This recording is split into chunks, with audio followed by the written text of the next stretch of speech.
Alors maintenant, on va passer au vernis, mais il y a toujours une chose que je conseille avant de passer au vernis, c'est d'enlever potentiellement toutes les petites poussières et les petits trucs dont on veut pas. Donc pour ça, j'utilise un pinceau à maquillage, hein, vraiment tout simple, et je vais venir, voilà, chasser. Donc là, on a vu, hein, il y avait une petite paillette. Ça va permettre de l'enlever sans venir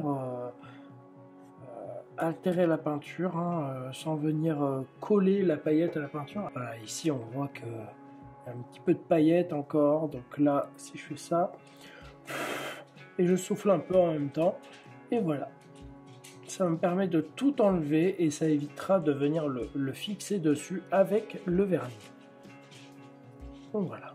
Pour vernir, je vais utiliser le vernis acrylique polyuréthane mat de chez Prince Auguste ou comme toujours, et que je vais diluer à peu près à moitié avec du diluant.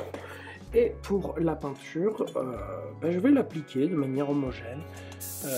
Alors, je vais l'appliquer jusqu'à ce qu'on voit que ça paraisse un peu humide. Voilà, juste ça, pas plus. On va pas noyer parce que le problème du vernis, c'est que si on en met une trop grosse couche, et ben après il a tendance à devenir brillant alors qu'on le veut mat.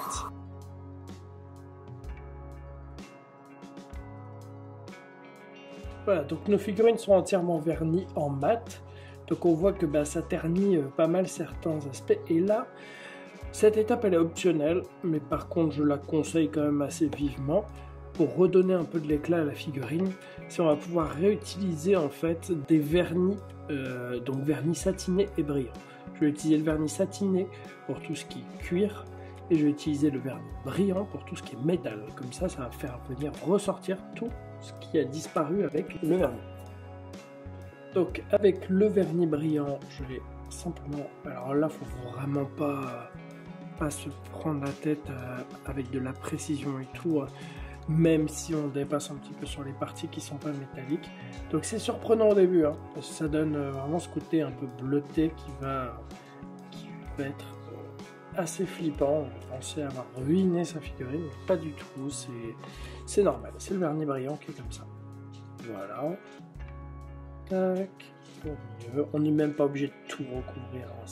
C'est vraiment pour dire pour donner un peu de peps au métal, et surtout sur ces figurines très important, le masque qui fait un petit peu tout l'or de cette unité. Donc du coup celui-là on va le repasser avec un vernis brillant. Je suis pas assez précis pour faire les boucles de ceinture, donc je vais les laisser telles quelles.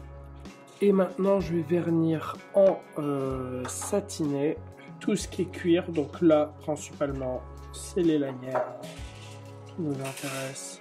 Le reste on va pas trop se formaliser, on va essayer de pas dépasser sur le bois, hein. De la massue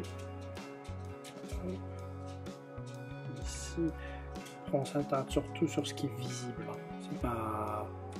c'est pas très grave. Là les gants c'est pas mal, les gants, la poignée de l'arme,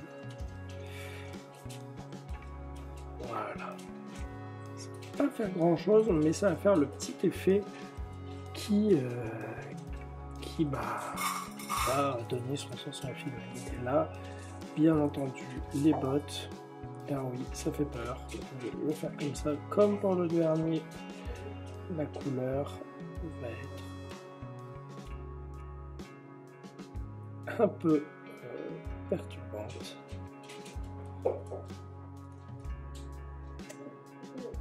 mais il n'y a aucun risque tant que la peinture dessous est bien sèche, bien entendu. On fait attention à chaque fois, c'est comme pour tout, de bien laisser sécher, surtout quand on travaille avec des contrastes ou les speed paint qui ont tendance à démêler, je ne sais pas si on peut dire ça comme ça.